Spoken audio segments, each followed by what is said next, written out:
nothing like a bad crossover.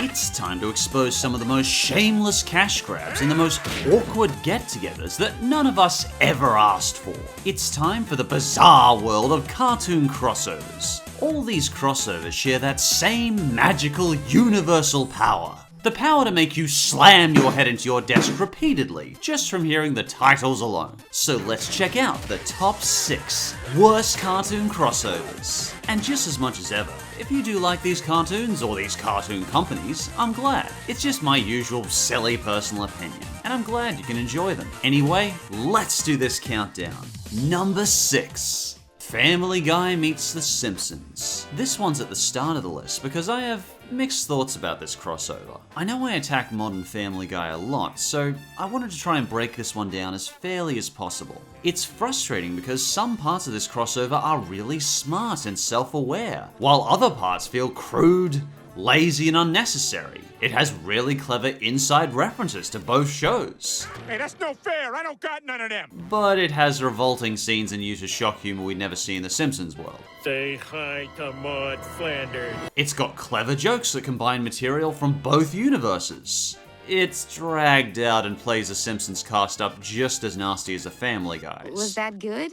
It was okay, but it would be a shame to waste such great butcher's arms on a musical instrument. I mean, for all the mud we sling at The Simpsons nowadays, it's still hard not to respect The Simpsons creators and the universe they've made. And I personally think this crossover does The Simpsons a disfavor. I mean, think about it. When in all 600 plus episodes would you have ever seen a scene like this in The Simpsons? It's just low-brow, awkward, and visually unpleasant on a Family Guy level. I get the feeling that The Simpsons creators had to say no a lot to the Family Guy creators' bad taste jokes in this crossover.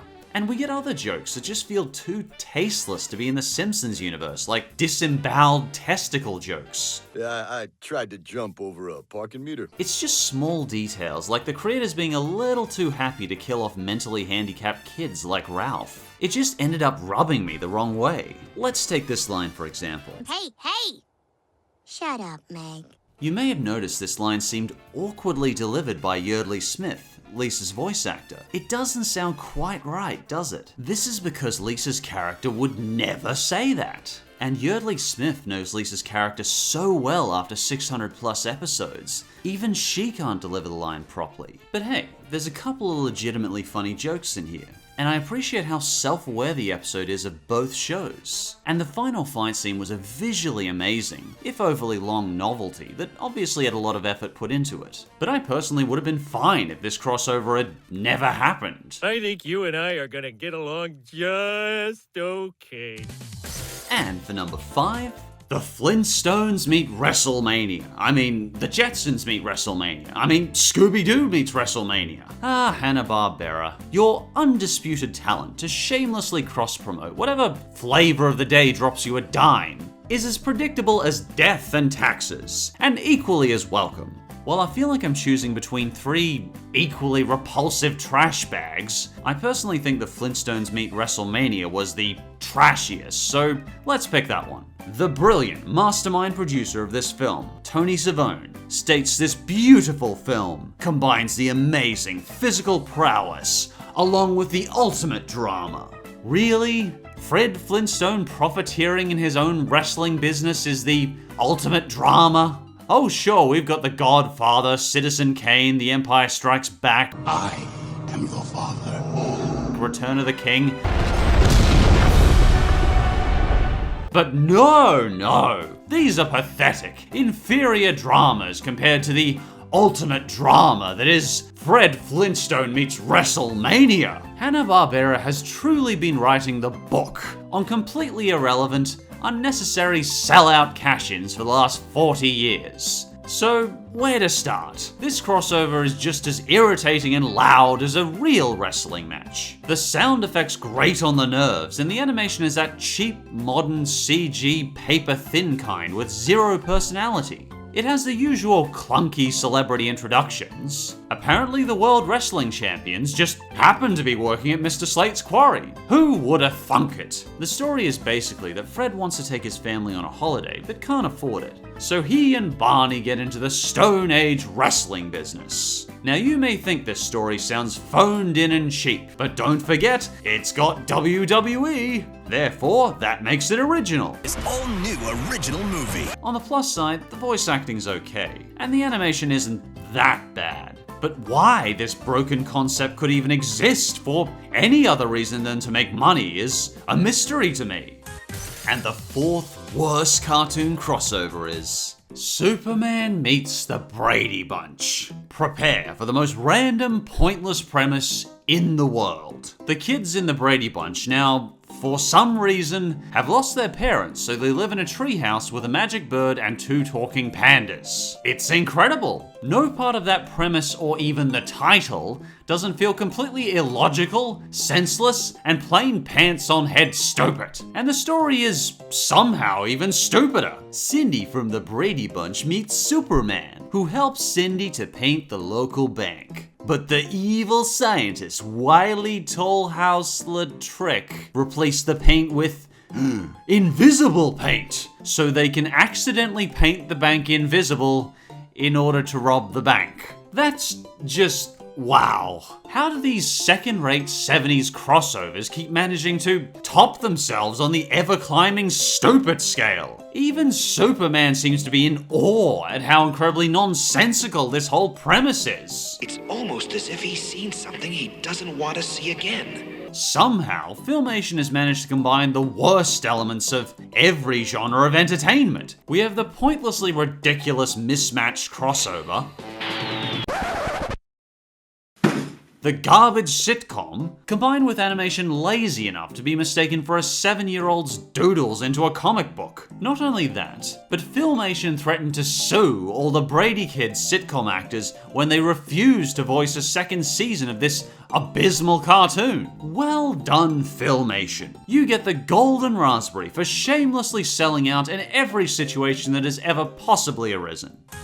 And the third worst cartoon crossover is Surf's Up meets World Wrestling. Behold, Sony, the only other studio nearly as good at selling out as Hanna-Barbera, partners with World Wrestling Entertainment. I know at this point it probably seems like I'm not a big World Wrestling fan, and well, I'm not. But it's actually pure coincidence that WWE happened to be involved in 2 of the most abysmally stupid crossovers I've ever seen. Apparently, World Wrestling originally approached Sony about this cross-promotion. And of course, our good old money-grubbing friends Sony were all too happy to oblige. We've got to have money. Because anyone could see how related these topics are? Penguins and World Wrestling? The sad part is that the original movie Surf's Up was a fairly creative, unique idea that looked like it had some actual affection put into it. World Wrestling's justification for this sad mixture is, in their words, Surf's Up had a real fun vibe, man. It's a natural fit, man. Yeah,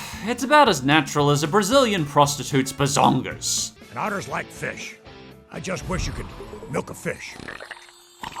Oh, God, I can't unsee it. This probably gives you all the indication you need to know of the sheer quality of this animated mishmash of selling out and abysmal Sony second-rate scripts.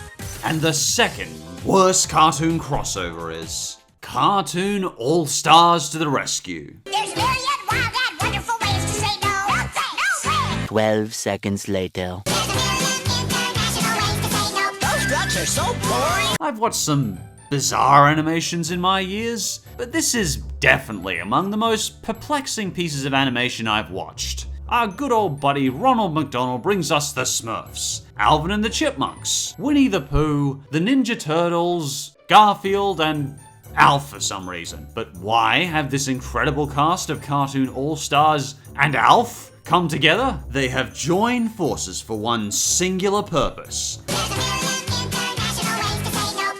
Are so boring. To tell you about marijuana. There's also an evil marijuana smoke demon in there too. I guess as the antagonist in this jumbled mess of characters and poorly conceived ideas? What's this? A joint? Oh no, not you too, Bugs. How did you get started anyway? What do you care? Dude, That is not the response someone would give if Bugs Bunny walked up to them and started chatting with them. It's more likely they'd say, "Holy crap, it's Bugs Bunny. Can I have your autograph, sir?" Then Leonardo from Ninja Turtles flushes the kid down a sewer, which puts him on a hellish interdimensional roller coaster with the Muppet Babies. Run! This is what they do to your brain, Michael! This all apparently has to do with drugs. He is then woken up from his psychedelic drug trip by Huey, Dewey, and Louie. Then this incredible cartoon all-star crew and Alf starts singing about saying no to drugs. Well, I hope that all made sense to you, because I can honestly say I have no idea what they're trying to tell me at this point. Like many have said, the bizarre irony to this cartoon is that it looks like this anti-drug cartoon was created by people who were high on drugs. I give it credit for having good intentions, but about the only message I was able to decipher from it was that drugs are bad, maybe? Huh? What a nightmare. And before we get to number 1, I'd like to give some quick honorable mentions. Say Uncle from Steven Universe. In retrospect, I actually thought this episode was kind of fun, and a good change of pace from Steven Universe's usual style. I certainly don't think it's among the best episodes of Steven Universe, but for an Uncle Grandpa episode, it was okay. Teen Titans Go meet Powerpuff Girls. Funnily enough, I actually thought this crossover was better than most episodes of Teen Titans Go or Powerpuff Girls 2016. It was very self-deprecating and relatively smart and fast-paced. There's a good focus on all the different characters, and it actually made me chuckle a few times. The Jetsons meet the Flintstones. This is going to sound odd, but I actually really like this crossover. I grew up with it as a kid, and I kind of enjoyed watching George and Fred's worlds interact. And with those said, here we go. And the number 1 worst cartoon crossover is Tom and Jerry meets the Wizard of Oz. AKA, we can stick Tom and Jerry in anything, and you'll still buy it. But even quality voice acting cannot save the blandness that is Tom and Jerry crossovers. Taking a nearly 100-year-old movie and sticking Tom and Jerry in a couple of scenes in between. The all-new original movie. Oh yes, this idea is so original. Ugh.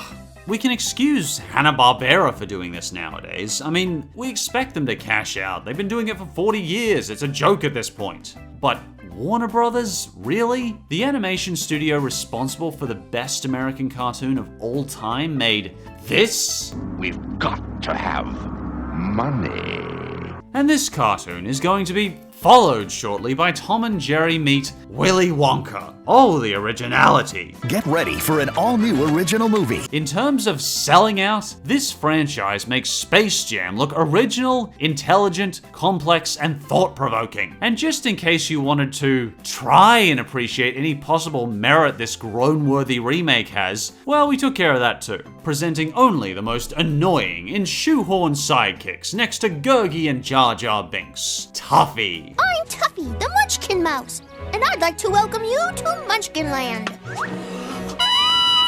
This crossover is just the ultimate in animation white noise. This sad, repeating, bland, soulless formula that can be repeated to any franchise the studios can get their grubby hands on. Take any franchise and just stick Tom and Jerry in it. Plus, mix in some of the most uninspired, generic, painful song sequences ever to be churned out by a studio. Gonna be alright, because.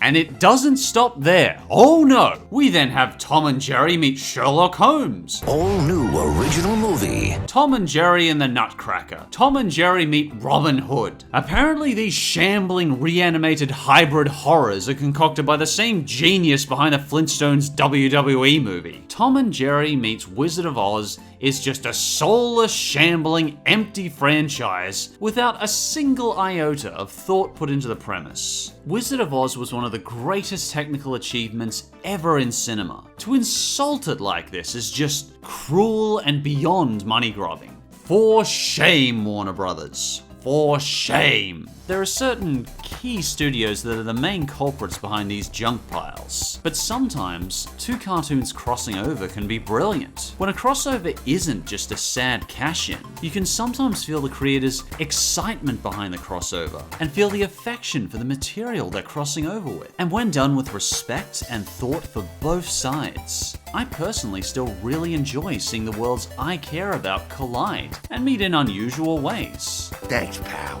Do you think I missed a particularly bad crossover? If you think so, feel free to leave your thoughts in the comments. A special thanks to my patrons on Patreon. If you'd like to help decide my cartoon reviews, or get videos a little earlier, or just want to help support the channel, you can support my channel at patreon.com/PhantomStrider8. And as always, thanks for watching, and I'll see you next time.